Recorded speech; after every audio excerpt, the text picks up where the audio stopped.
All right. So, don't we just love a good Daenerys chapter, huh? Trouble is, and I've said it before. They happen to be these chapters, the Daenerys chapters. They happen to be, or at least to me, they feel like they are a bit too few and too far apart. In fact, I think there's like six Danny's chapters, the Danny's POV chapters in this book altogether. So consequently, I always tend to go, oh yeah, that's right.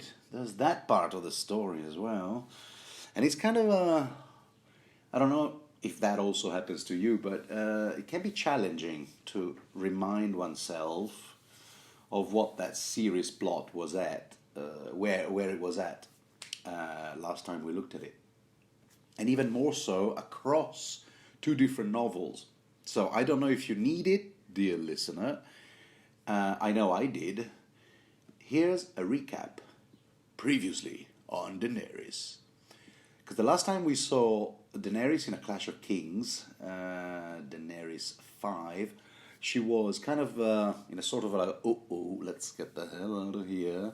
Because people were after her, all the authorities in Karth, having realized that her dragons, as entertaining as they might be, and great conversation starters at parties, they were also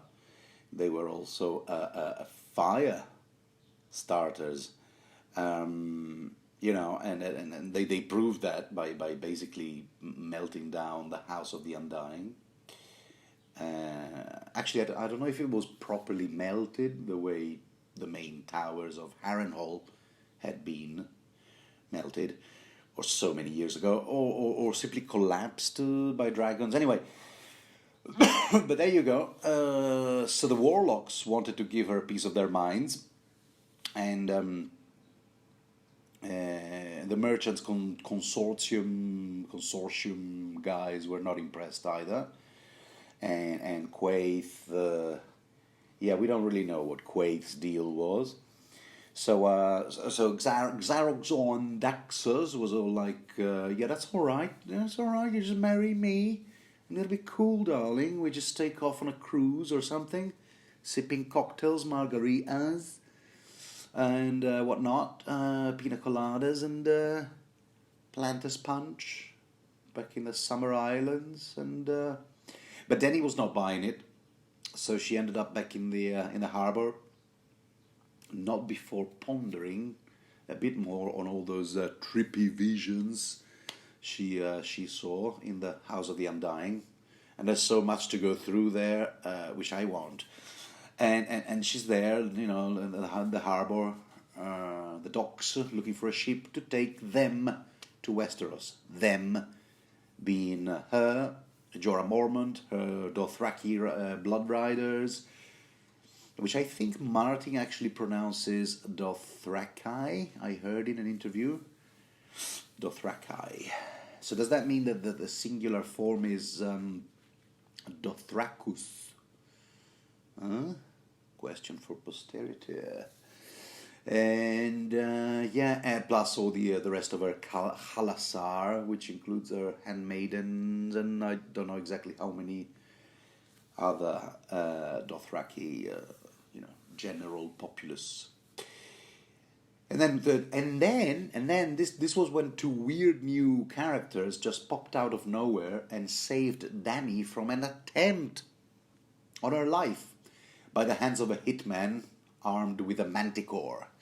Now a manticore, I sort of picture it like a gigantic, gorgeous but lethal scorpion type thing, bug scorpion. Is that right? Because it's lethal because it's super poisonous, or venomous, poisonous or venomous. This sounds. I keep forgetting when it's a plant. It's an animal. Then it's venomous, or is it? Great. Now I feel quite the fool for not remembering this bit, which I tend to forget every time. Anyway, so the hitman was from the League of Assassins, known as the Sorrowful Men. And we can tell because he said, I'm sorry. Right before, oh, I'm sorry. I bet that was his tone. That was his tone. Oh, I'm sorry. Well, maybe so sarcastic. Oh, I'm sorry. Right before deploying his manticore. That's their MO, their modus operandi, actually. And that, you know what? Well, rereading the passage, the sorrowful men, somehow I was weirdly reminded of the movie Shaun of the Dead. You remember when what's his name? Sean's friend says this happens like periodically. It's, oh, I'm sorry, Sean. You know, and he says that as he's just laid off a silent but deadly one, and Sean's like, oh, no, that's all right, and no, Sean, I am sorry. And then Sean smells it and goes, oh, God, that's vile, man. Great. So then I couldn't even take the assassination attempt seriously anymore. And now I've just ruined the sorrowful man for you too. You're welcome, dear listener. Anyway, so the general consensus is that the hitman was sent by the warlocks, still pissed off at Dany. So there. Anyway, the person who rescues Dany's this new character is this senior citizen who's also a badass fellow with a long white beard and a staff he uses as a weapon, Gandalf style, and he goes by the imaginative name Whitebeard. He's got a white beard, and they call him Whitebeard. Well, there's Arstan Whitebeard, really, is what it says on his passport, and he's, you know, exactly who he says he is, and totally a new character, and not at all someone we might have encountered before. Not at all. You get no spoilers from me, my friend. In this series, I say it time and again, I'll only be looking back and not forward. Pinky promise. So Whitebeard introduces himself and his sidekick, you know. Delighted to make your acquaintance. I'm Whitebeard, and this is this is Strong Belwas, renowned pit fighter. He's a giant of a man, a eunuch, former pit fighter, covered in scars. He's slaughtered like a zillion opponents in the pits. And I, Whitebeard, I am but his humble squire. And Jorah smells a rat. Immediately he goes like, haven't we met before? You say you're from... You questions him, gives him a good body search. You say you're from one of the 7 kingdoms, huh? And even we, as readers, I mean, come on. Read, dear listener. I don't think I'm giving you a spoiler here. We've read 2 full novels of Ice and Fire by now, and we know how misdirection works in these books in terms of who is really in charge. Every time you meet these characters, I mean, what do you think? Belwas is in charge, the brute force guy who's barely literate, and who Dany will later describe as a guy who couldn't even organize his own breakfast, or this other articulate chap who's clearly been around the block and knows a thing or two. I mean, just 1 chapter ago, we learned that the king beyond the wall, Mance Rayder, likes to take a back seat when newcomers come to see him in his tent. So they're all fooled into believing that the king is actually someone else in the room. So that's all I'm saying. Okay?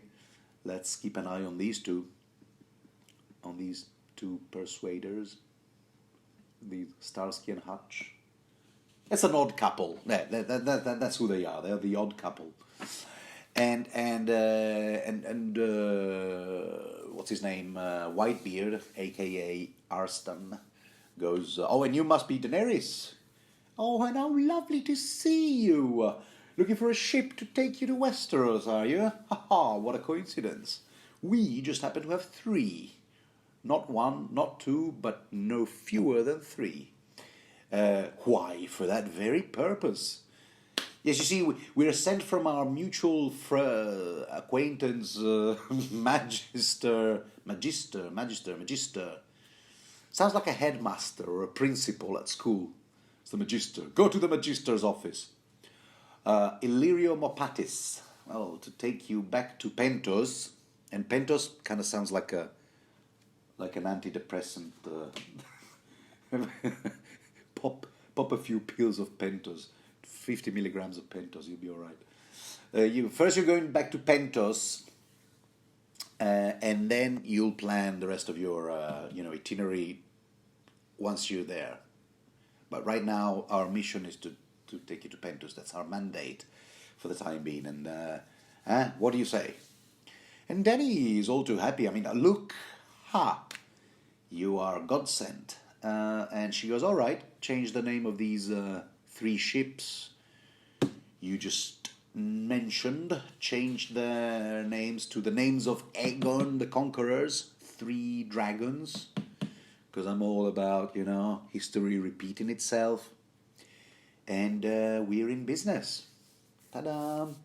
Okay, long but I feel necessary recap. So we opened Danny's story in a storm of swords aboard the galley, which they named Balerion, after, I guess, the main dragon from the past, historical past. I'm afraid I don't have my copy of The World of Ice and Fire with me now, but it's all explained there, I'm sure, at some point. And we are 6 days into the sea voyage, with a beautiful image of the 3 dragons flying overhead, chasing each other, and the equally beautiful image of the 2 handmaids puking their guts out. The Thraki blood riders trying to look brave, but green in the face, trying to suppressing, their vomit, and the rest of the Khalasar below decks with the horses all looking at each other going, why I didn't sign up for this. Because, you see, none of those people do ships, you see. And even the captain is actually happy. The captain is happy contemplating the dragons and all that. He goes, oh, will you look at that? Oh, that's nature in action, isn't it? Yeah, it's like a National Geographic documentary, but live. The captain, incidentally, is called Grolio. Does that mean anything? I don't know, but that name sounds suspiciously similar to Grohl, Anne Grohl, George Martin's editor. I don't think you heard it here first, but if you have, then yes, you heard it here first. So there, that's how smart I am. I'm saying the things that no one has said before. Anyway, all 3 dragons are up there, chasing each other, flying up there somewhere in the sky. But only Viserion and Rhaegal are visible, because Drogon, the biggest and meanest one, is always either miles ahead or miles behind. I don't know, fishing or whatever. And that's going to be a theme, you'll see. And Sir Jorah Mormont is there to give us a bit of a historical exposition, as he often does. This is the way of dragons, Khaleesi. I don't do a very good impression, but every time I read his lines, in my mind, there's the voice of Ian Glenn, always enunciating things. The Dothraki ride where no man dares, play golf, Khaleesi. He's always saying these. I love that actor, by the way. Shakespearean actor, I remember him playing Hamlet. He played the Dean. In Rosencrantz and Guildenstern are dead.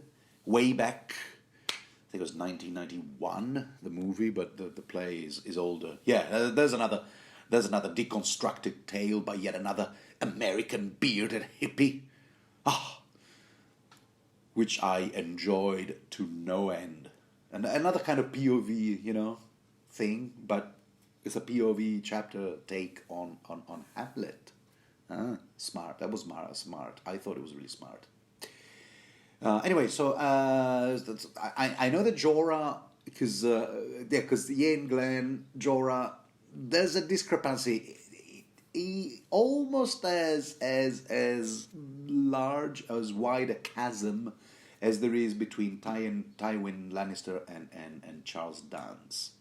Because I know that Jorah is supposed to be like gross and uncouth and stout and hairy, because Bear, it's a guy from Bear Island, is shaped like a bear. Bears live there, so the ruling house, they all kind of look like bears a bit. I bet he's got a hairy back as well. Well, I mean, there's nothing wrong with that. I have a few hair on my back as well, but whatever it is you're picturing right now, yeah, Jorah is hairier than that. But I still prefer, for some reason, someone cool and charismatic as Ian Glenn, elegant. That's the word. Instead of the Jorah that's described here in the books and all the imagery you find online. Contrary to Charles Dance, because Charles Dance, in spite of being the great actor that he is, I mean, the description of Tywin Lannister is different, and I prefer, in that case, the portraits, the artistic renderings that you find online of a muscular, an elderly but still muscular chap with shaved head and blonde whiskers, what do you call them? Not whiskers, sideburns, and looking all mean. And Charles Dance looks more like he started his career, didn't he, as a Bond, James Bond, heavy, what do you call it, henchman. But I don't know, I still don't see him as that. I don't know, this is just me. Okay, long, huge and tedious detour, which you probably didn't need. Whitebeard, meanwhile, also contributes with a bit of dragon lore. And Jorah is all like, yeah, what do you know about that, you old geezer?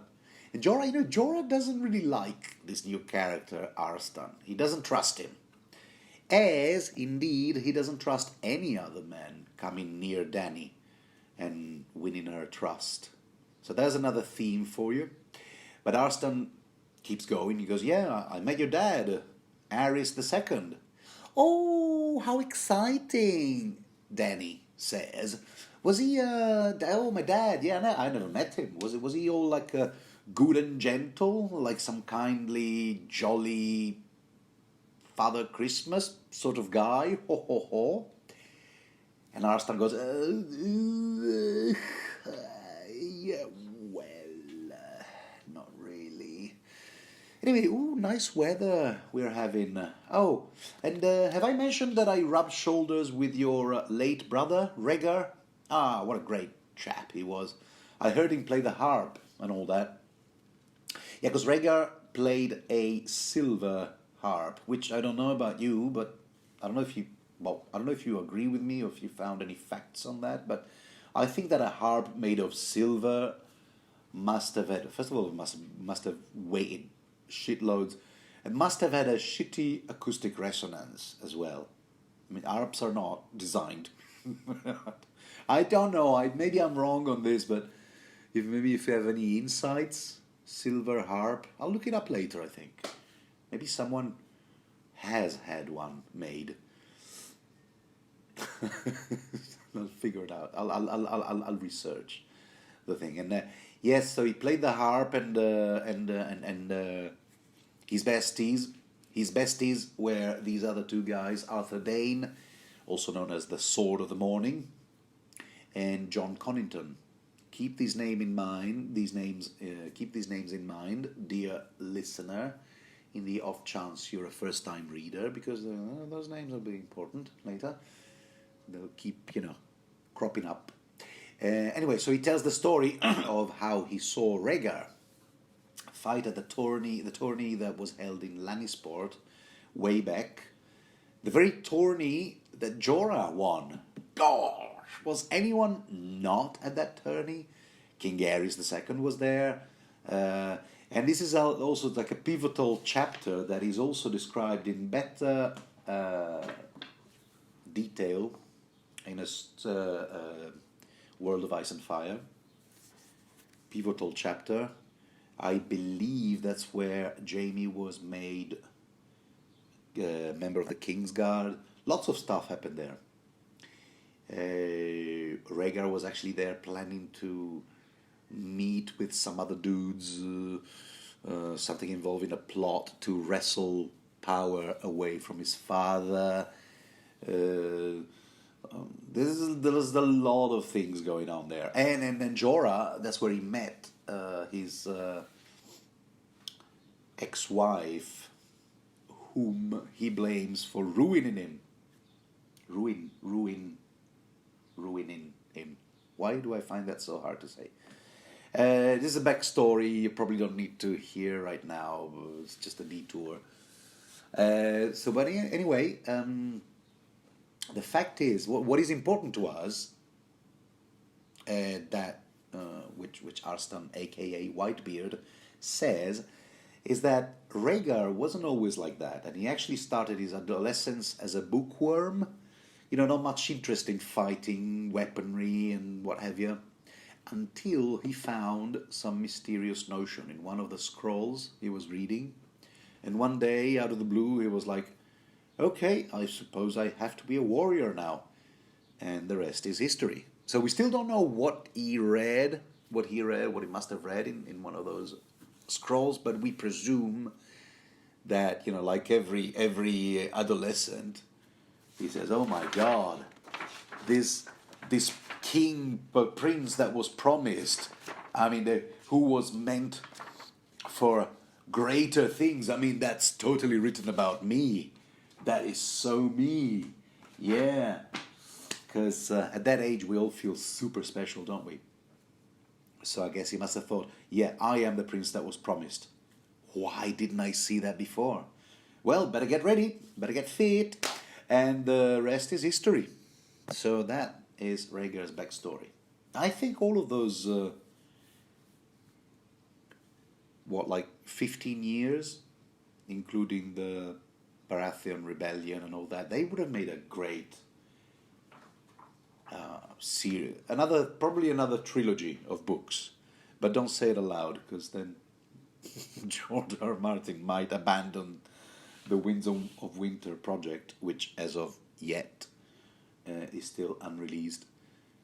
The latest date we were promised was November 2023, but look, we've been fooled before. And don't say it aloud. I don't want George Martin to get distracted on yet other projects. Oh yes, I'm going to do a prequel trilogy to the Game of Thrones, to Book 1. It's going to be great. It's going to be awesome. No. But at night, let's go back to Danny 1. Danny 1, ASOS. Because at night, Jorah visits Dany in her cabin and starts stirring some good old paranoia. He goes, okay, look, listen, yeah? First, one thing that happens there, okay, two things. Dany says, oh, look what I can do. And she serves meat to her 3 dragons. And as she does that, she whispers, she just enunciates shouts out a command. The word is Dracarys, or should I pronounce it Dracarys, as they do in the House of Fire, Blood. No, what's it called? The House of Dragons, and at which point the three dragons, fire off a jet of dragon fire from their mouths, and they cook their meat. This might be just a little bit of interesting, but so what? But it is in fact a very good setup to a payoff that we will see, I believe, like literally in the next Daenerys chapter. So that readers don't go, whoa, that's out of the blue. That wasn't introduced.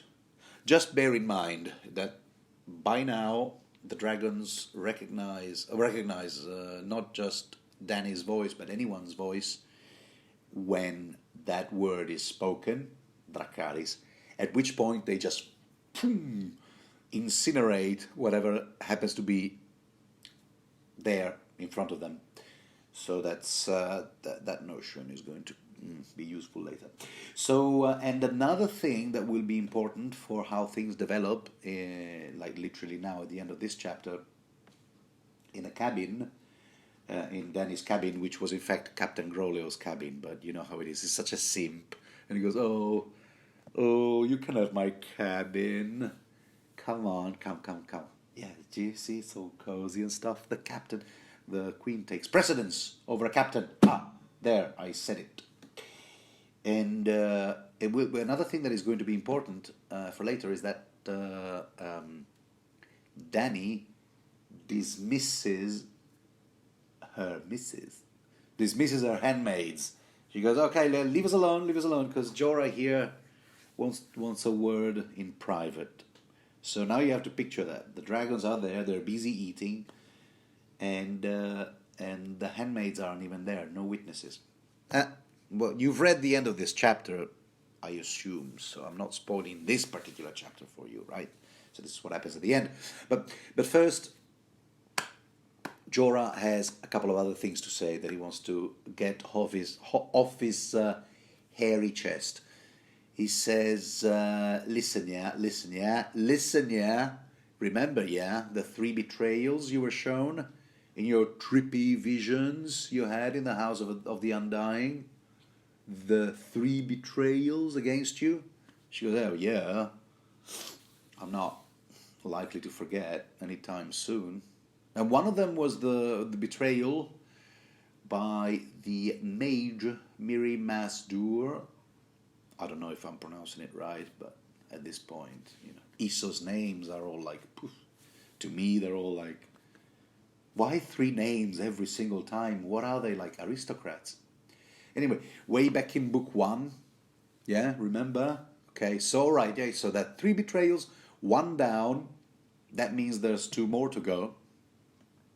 What if these 2 new guys, Arstan and Belwaz, what if these 2 new guys who just popped up out of the blue, what if it's them? What if it's them, the other 2 betrayers, the betrayers?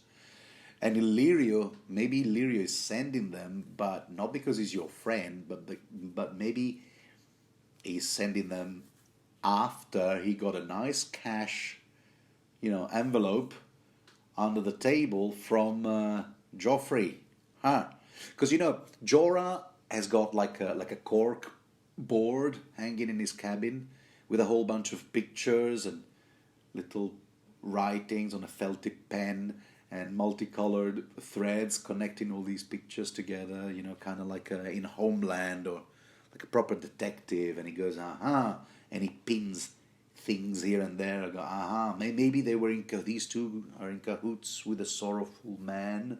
Dany, haven't you thought of that, huh? She goes, yeah, okay, so what's your point? By the way, we readers, actually, yeah, I mean, Jorah is not just planting the doubt in Dany's mind, but also in the reader's mind. If the reader happens to be a first-time reader. So now, of course, we do know, looking back, not forward, but looking back, we know that there's some weird machinations going on involving Illyrio in Pentos and Varys in King's Landing. We know about this because Arya overheard their conversation back in Game of Thrones, even though she didn't know those two characters, but we sort of figured out. Varys was in his usual disguise, the fake beard and a scar, but we kind of figured that it was him. Took us a while to piece the whole thing together, but supposedly the two work in tandem to whatever end, which isn't yet fully revealed to us. But do they work in tandem? Because look, Magister Illyrio and Varys, the spider, master of whispers and whatnot, are not really on the same page, are they? I mean, on the one hand, Varys arranges for Daenerys to be poisoned by the wine merchant. Again, this is back in Book 1. Supposedly on the Crown's behalf in King's Landing. And on the other hand, some guy sent by Illyrio warns Viserys of the plot. It's all in Game of Thrones, Daenerys 6, if you recall, dear listener. So how are they? Was this like... I'm sure there's something I'm missing here. It looks like a very clunky... I mean, if there's a plan, this is very clunky and awkward sort of execution. Anyway, so Jorah keeps rambling on, and look, this is another example. Yeah, check this out, right? Dear listener, this... I'm sorry I have to. I can't help myself. This is another example of those great, incredible, subliminal notions that Inception kind of thing that Mr. Martin plants in the reader's mind. Because 1 minute, Jorah goes, look, Arstan, a.k.a. Whitebeard, is not who he says he is. And literally in the same paragraph, he continues, in Westeros, the Lord Commander of the King's Guard sits on the small council and serves the king with his wits as well as with his steel. Now, in character, Jorah says that for no other reason than to state how he would like to be the head of the Queen's Guard, the hypothetical Queen's Guard, if it's ever, formed and, around Daenerys. And that's the only reason why he mentions the King's Guard. However, you see what George has just done. He has planted a subliminal image of the commander of the King's Guard just randomly right after Arstan is mentioned and described as probably not being who he claims he is. Okay, right. This is. I think I just broke my promise. I didn't actually state, but I did imply too much, more than I should, according to my promise that I wouldn't give you spoilers. But in the off chance that you happen to be a first-time reader, but nonetheless, this is another great example of what this editor and Grohl, George R. Martin's editor, calls the threefold revelation strategy. Here it is, and I quote, I only found this transcript on Reddit because I think it's a transcript from a YouTube video. And she goes, I realized this threefold revelation strategy. I see it in play almost every time. The first subtle hint is for the really astute reader. Followed later by a more blatant hint for the less attentive, followed by just spelling it out for everyone else. It's a brilliant strategy and highly effective. And I would say, and this is end quote, and I would say that the first subtle hint, if you ask me, is practically subliminal. Literally, there's It's not even a hint. It's just a textual. It's just, what do they call it? Co-text. It's not context. It's co-text. It's like random words around the main concept. Anyway, so that's all I'm going to say about it, and I have a feeling that that's already too much. So Mormont says, so how about we do this? Yeah, here's the idea. Now listen up, yeah? Listen up, Danny, yeah? All right? Pay attention, yeah? All right? We go to Illyria. Yeah, we do go to Illyria in Pentos, but with our own army. Huh?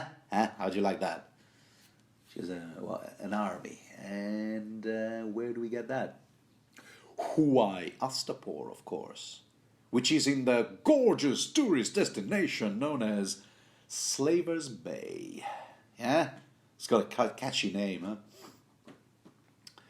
Hence, thus named because slaves is the main trade around there. So yeah. ASOS has not outlawed slavery. And so we pick up some of those unsullied soldiers that they train over there. Huh? How do you like that? And that idea. And then Jorah does what he does best. Historical exposition. Yeah, so he tells her how there's this story featuring the Unsullied, sorry, like 4 centuries ago, which supposedly proves conclusively that these Unsullied are like the most badass fighters in the continent. Also, he continues, if you like the company of Strong Belwas so much, Strong Bell was who is a eunuch, wait till you see the Unsullied, because they're all eunuch. Do you see? These are the sort of men that Jorah doesn't mind seeing around Dany, huh? Jorah. No, but really, Unsullied. I don't know if that specific name was mentioned. Sorry, before, but I like the fact that I remember that they were not introduced but mentioned earlier in book 1. These eunuch soldiers were introduced in a Game of Thrones, just a throwaway line, probably in Daenerys I, because we see the occasional, eunuch soldier employed by his master in Pentos as bodyguard or whatever. And now Martin is expanding on that. So that's very interesting. There was the world building was already there, the scaffolded, as it were. So Jorah's story, let me see. Yeah, simultaneously, Jorah's story is also setting up something else for the future, because this is also the first mention that we have of such mercenary companies, private military security contractors, or simply sellswords, as they're known in this universe. Such companies as the Second Sons, which we will encounter in the future. And the story basically involves a Dothraki Khalasar getting their asses handed to them by the Unsullied, even though the Unsullied were just infantry and the Dothraki were on horses.